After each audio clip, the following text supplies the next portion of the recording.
What's up, you guys? It's Low Beauty Demon, and we are back with Internet BS. Today, we're going to be talking about Jordan Cheyenne, the world's most famous mommy vlogger. Actually, I don't think anybody had ever heard of her before, like just a couple days ago, which actually I think that is something that says something at least like positive about her, not normally problematic. But before we get into this, if you have not already, please don't forget to like and subscribe and hit the bell icon so you get a notification every time I post, because I don't have a regular upload schedule. And before we jump into this, I just want to say this is just my opinions based on what I am seeing on the internet. This is not fact, so please don't send anybody that I'm talking about any hate, negativity, nothing like that. If you have anything to say, just shoot it in the comments below. That's what they're there for. So Jordan Cheyenne is a mommy vlogger who at the time of this filming has 536k subscribers. She's actually lost 2,000 subscribers, so she was at 538.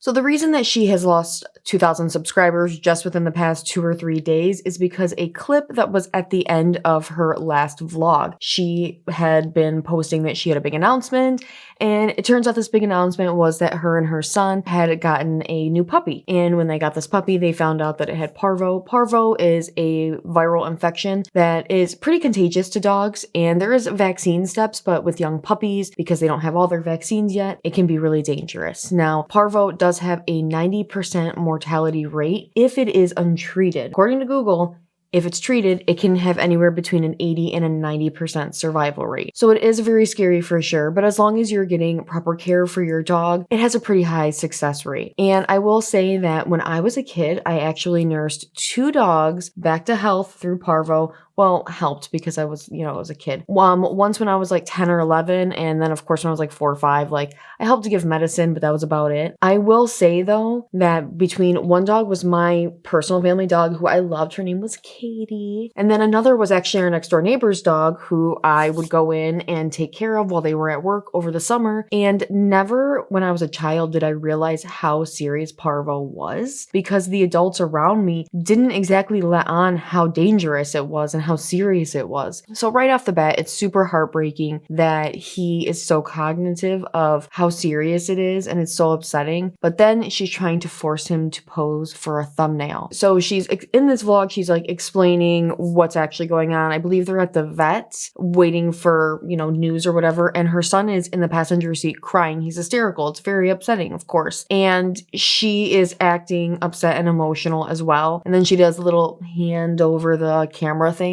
but she forgot to cut out the rest. And that's where that clip comes from. Her emotions completely change, and she's forcing her son to get into this thumbnail with her. And she even tells him to act like he's crying when he is legitimately crying. He even says, "I'm really crying." She says, "I know." She's not even paying attention to him at all and is trying to direct him on how to pose for this thumbnail. Now, she got backlash right away from this. She said within like a couple minutes, she started getting messages and comments and people saying, "I can't believe you left this in. Like, what kind of mom are you?" and all this. And she said her heart dropped. So she did post an apology video. It was a little over 6 minutes long, and it was called "I am immensely disappointed in myself." She says she filmed that video 30 minutes after the other one live. She'd already removed it. I've never even seen the original video. I've just seen the clip. In this apology, I will say, well, I don't even know if you really want to call it an apology. I guess it's an accountability video. Within less than a minute, she does say what she did was wrong and that she's really disgusted in herself. Everybody that was calling her out was 100% right. And she even thanks people at some point. She thanks people for calling her out. I don't exactly think she understands what is so upsetting about the situation just in general, because she is apologizing for making him pose for a thumbnail when really, in my opinion, it's like she shouldn't have been vlogging any of it in the first place. He's very upset. Put the camera down and just console your kid and be with him. It's not just the thumbnail. It's not just about that. It is about so much more. And she says she was super emotional all day and she shouldn't have done that. She shouldn't have made them pose on an emotional day. There just shouldn't have been any necessary need for making a thumbnail for this, for posing for for anything. Just put something up saying, hey, you guys, this is what happened. I'm not doing this. I know we had this big announcement, but things have changed. She does also discuss some of the hate that she's been getting, which, like I said at the beginning of the video, I do not agree with any hate or negativity sent to anybody that we're talking about. So do not go to any of her social accounts or anything like that and do any of that crap. She also discusses that people were calling her out saying she made her kid cry for money and views. And then she says, well, it's not about that because I wouldn't have even made like $100 off of that video. And I'm like, she gets about 20K views a video. I don't know, that doesn't exactly add up to me. Maybe I don't know what I'm talking about, whatever. But this video was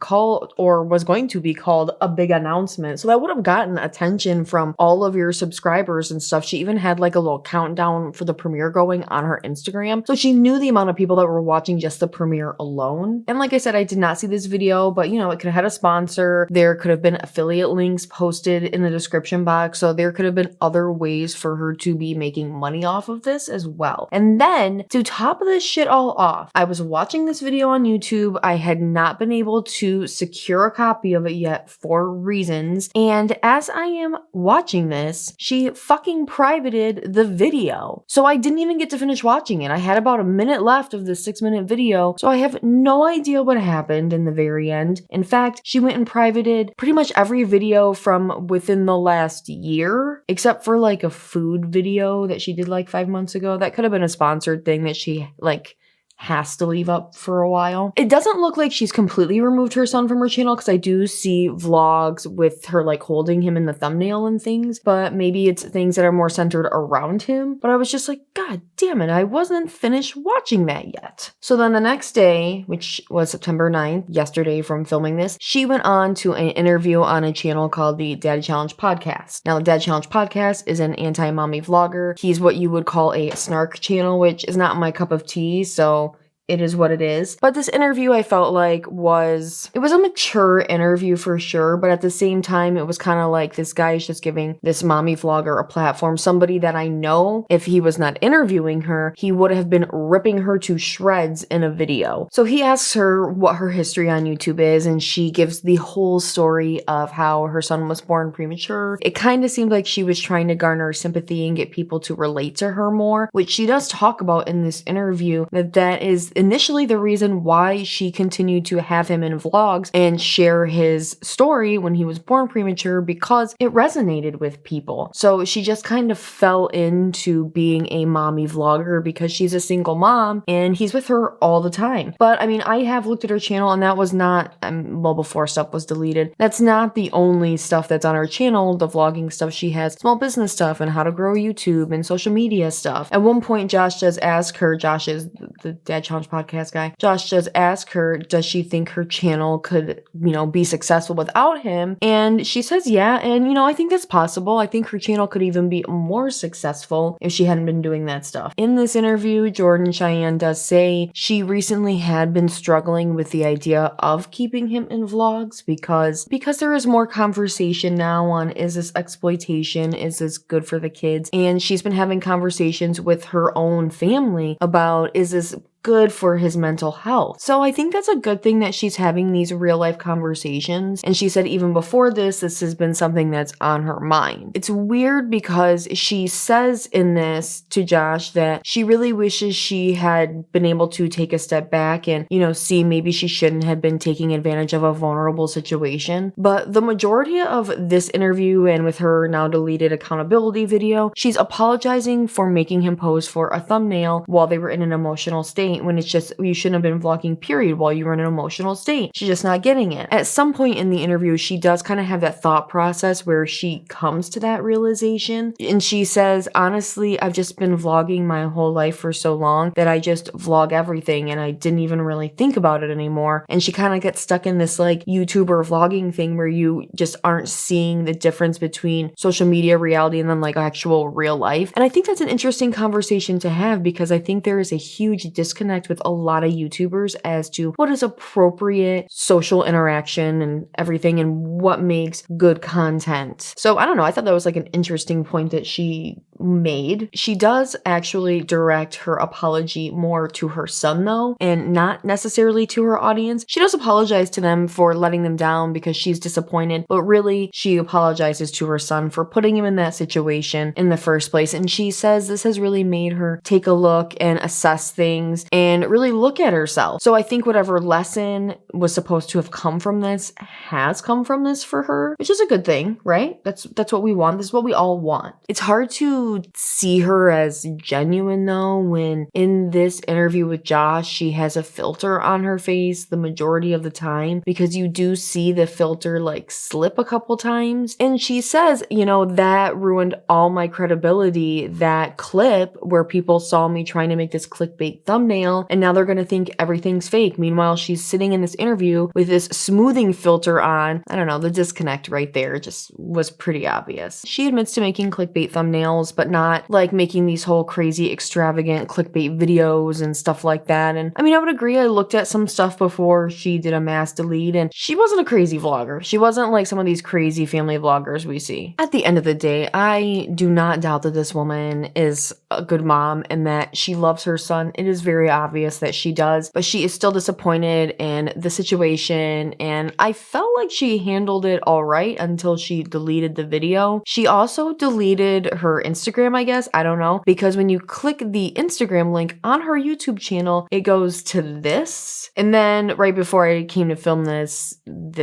is what the profile looks like now. She got 2 more followers. I'm also confused why she privated so many videos and the apology, because now nobody has anywhere to go get a statement except for Josh's video. Now, she said in Josh's or Dad Challenge podcast video, she doesn't make the majority of her money from her YouTube channel. She actually makes it from her courses. She has like Instagram small business courses where she works heavily with clients. So she is technically a PR person. So she knew how to handle the situation really well. So once again, I feel like I'm kind of questioning how genuine she is. I don't doubt that she feels bad and is sorry. And a random side note, I found a video from 2019 on somebody named Brett Cap's channel now. And so she did a Q&A with this guy. Now, if you do not know who this person is, I don't blame you. Not many people do. So this guy, Brett, was actually on one season of the Bravo reality show, Vanderpump Rules. And if you've ever seen that show, pretty much the entire cast is just like wannabe influencer stars who just happened to get this show. So he was on that, but he apparently was friends with Jordan Cheyenne. I've watched a lot of Vanderpump Rules, so watching that all back, I was like, yeah, this is definitely like that whole LA influencer kind of thing. So the fact that she's hanging out with people from Vanderpump Rules kind of makes me side-eye a little bit, because I don't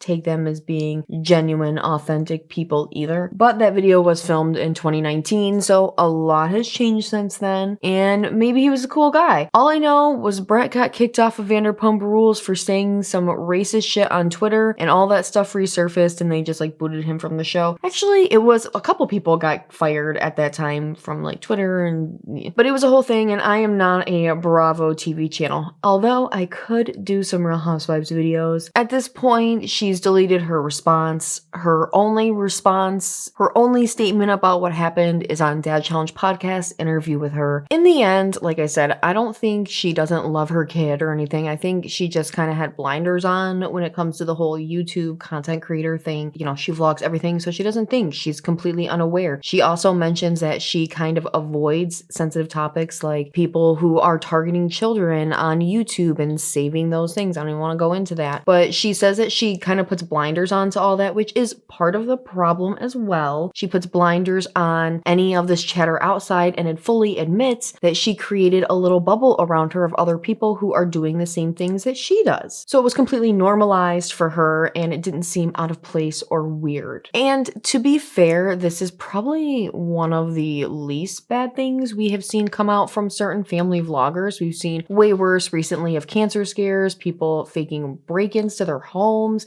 upsetting their very young children. So I think this is something that she can easily move on from, especially if she rebrands, which it seems like she's already doing that. But it still just really irks me that she deleted her statement about all of this. Like, what are we supposed to think now? Anyway, that is it for today's video. If you have a comment, please shoot it down below. And if you have not already, please don't forget to like and subscribe. I will see you guys next time. Laters. Bye.